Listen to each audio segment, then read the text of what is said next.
Hey, what's up, everybody? It's Charles Sebastian. Welcome you guys to another episode of the Dreamers Pro Show. We'll cover everything from sports, hot topics, classic debates, entertainment. We'll give you guys a fresh perspective on things and how we see them. And folks, we got a show for y'all today. But before we get into it, please make sure you like the video and subscribe to the channel. Michael Jordan is back.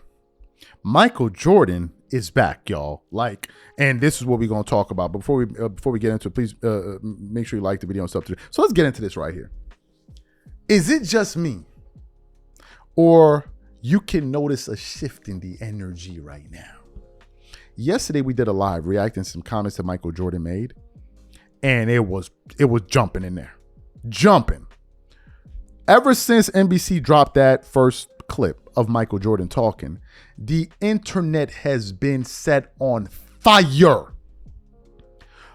Almost every social media account is posting about Michael Jordan. Even accounts that I don't follow. Posting Complex Magazine, this guy, that everybody is talking about Michael Jordan, and he has everybody in a frenzy because the most famous player the sport has ever seen sent the entire sports media or the entire media into a landscape just off of a 3-minute clip that was posted by NBC. So for those of you who maybe don't remember what Jordan said or didn't hear it, want to play it for you now, take a listen to what MJ had to say there, and I want to come back and react to it. Take a listen to Michael Jordan here. It's amazing. You never really know when you're in the prime of your career how much time you really do not have for family. That's what I have time to do now. I mean, the most valuable asset I have is time. Right. So that's probably why you don't see enough of me, because that time I'm trying to spend with family members and things that I've been missing out on for such a long time.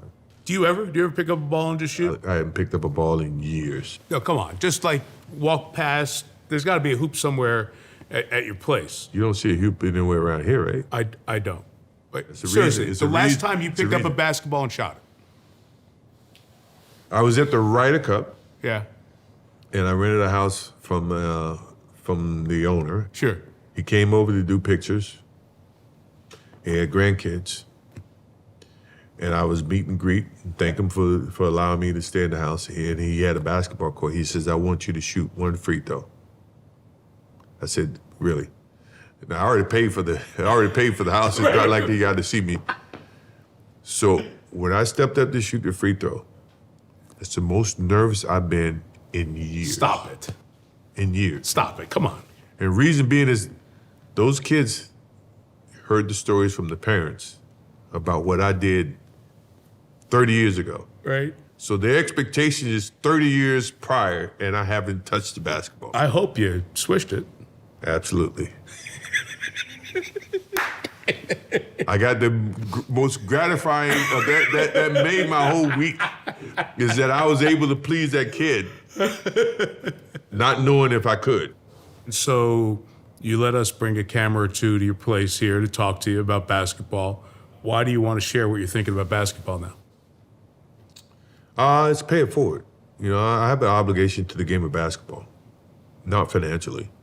I'm okay. I mean, I think more or less from as a basketball player is to be able to pass on messages of success and dedication to the game of basketball. Still love it?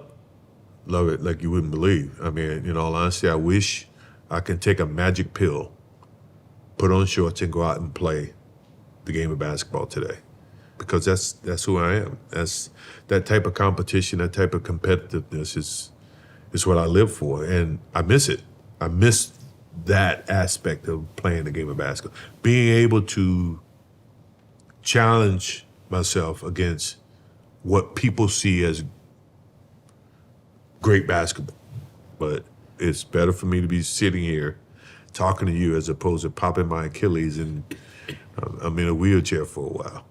But it's nice to be able to share the things that can still make the game great going forward from your perspective. Yeah, I think one of the things why I did this is as professional athletes, we have an obligation to pay it forward. That's part of what, this is all about is to pass it, pay it forward. Excellent. So you heard what Michael Jordan said. Now, if you think I'm over exaggerating. Oh, Charles, you're just hyping it up. Blah, blah, blah, blah, blah, blah, blah. Nobody's really bro, it is so hyped right now that even Bill Simmons is out here losing his mind. And we got some sound here from the Ringer of Bill Simmons reacting to Michael Jordan. Listen to what Bill Simmons said. Take a listen to Bill Simmons here.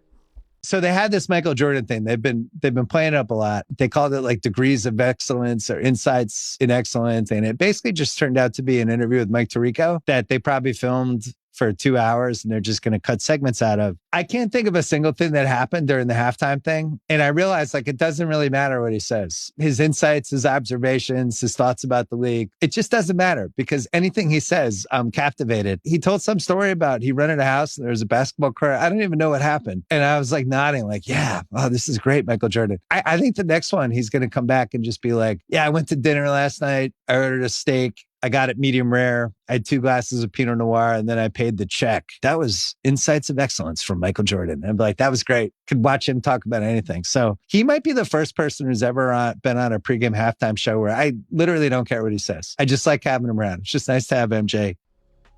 You heard what he said. If you go throughout the comments of these various social media accounts, people are talking about the NBA saved. The NBA saved. Michael Jordan is back. Michael Jordan is back. Oh my God. Finally, we get to hear from the... This has been the overwhelming flurry of emotions surrounding Jordan's return. And to me, I think it's great. And you're beginning to see... Just think about this for a second. If this is how people are reacting, just off of a 3-minute clip of MJ talking, can you imagine what it must have been like during the zenith of his career? Can you imagine? People are running, losing their minds already right now. And this is just the first part. Yesterday we did a live about it, and I want to touch on some of the things that MJ said for maybe the people that didn't catch a lot. He spoke about a few things that stood out to me. Number one, the story he gave about the little boy, where he rented out a house, and then the owner came over with his kids and asked him to make a free throw. And MJ said something that I think really crystallized why he is who he is and why this era is so trash. He said, I felt more nervousness. I was experiencing nervousness that I had not felt in years. Why? Because he didn't want to disappoint that kid. If only the NBA players of today had the same sentiment of we got to go out there and put on a good show because we don't want to disappoint the fans, the game would be in a different place than it is today. But because it's become the era of me, it's the reason why we can go to all-star games and watch them, and the players don't give an absolute damn about the fans. They don't care about competing. It's none of that. It's all about, can you incentivize me to play the sport? Jordan said he wished he could take a pill to make him go back and play. Why? Do you think it's because he needs money? Do you think it's because he needs money? No. The reason he said that is because he loves the game and because of the competition, which a lot of these guys have lost. It's no longer about competition. And who ushered in that era? LeBron James. And they all followed after him. It became the Kumbaya League. It's no longer about the competitive fire, about me wanting to beat that guy. It's about us all holding hands and singing Kumbaya. He also spoke about paying it forward, which means what? It means that he wants to bequeath what he was able to learn in the foundation that he was able to build and bequeath it to the next generation. These guys don't give a damn about that. They don't give a damn about it. So where did we witness this precipitous fall in the standard of the NBA? Well, Jordan represents the era that came before him. Kobe represents the era that came before him. And there was a standard. What's the standard today? The standard today is now you have NBA players that are players and podcasters. Paul George. It's no longer about the love. It's about the branding of it all. It's the reason why SGA, after that game, that horrible all-star game they had, not this one last year, the year before that, SGA said money talks. Incentivize us to play. They now have to incentivize them to play. The NBA Cup is just for them to actually give a damn about the season. This is where we are in the sport. It's not about the love. It's about the bag. It's about the bag. And I think it's going to be excellent. And let me tell you something. If you're an NBA player watching this, you don't want to be on the wrong side of this movement. You don't want to be the guy that's against the mic. We know the clowns like Nick Wright and all of these guys are going to do it. You don't want to join that buffoon brigade because nobody's going to take your words over MJ. Nobody. I'm not. I'm certainly not. So to me, I think it's an excellent thing, and I think this is only the beginning. Look at the excitement in the building. People are losing their minds. Michael Jordan's back. Michael Jordan's back. Michael Jordan is back. Ain't it different? The other thing I want to mention is something I spoke about a lot. Didn't you notice that energy, that man energy, no clown energy, no buffoon energy, real energy. And MJ almost seemed coy about accepting who he is, like his greatness. He almost seems coy about it, unlike some people we know. So I think it's a fantastic thing. I can't wait to hear more about it. I am tuned in, glued in, ready to go. This is what NBA fans need. We finally get to hear another side of what basketball is meant to be about, other than this nonsense and this shit that we've been listening to from these guys over the last 10 years. Finally, the Nick Wrights and y'all, it ain't gonna matter. No matter how much, it ain't gonna matter. The only people that's gonna be against Jordan are LeBron fans. And guess what? They're more Jordan fans than LeBron fans. Do you know why? Because the only people that think LeBron is a GOAT are LeBron fans. The other people that think Jordan is a GOAT are NBA fans. That's the fundamental difference. The only people that believe LeBron is a GOAT are his fans. The only people that believe Jordan is a GOAT are NBA fans. Kobe fans, these guys, they all believe it. So you guys are in the minority. People are giddy. Like, oh my God, Michael Jordan's back. Michael Jordan. Yeah, that's what happened when the GOAT walk in the building, bro.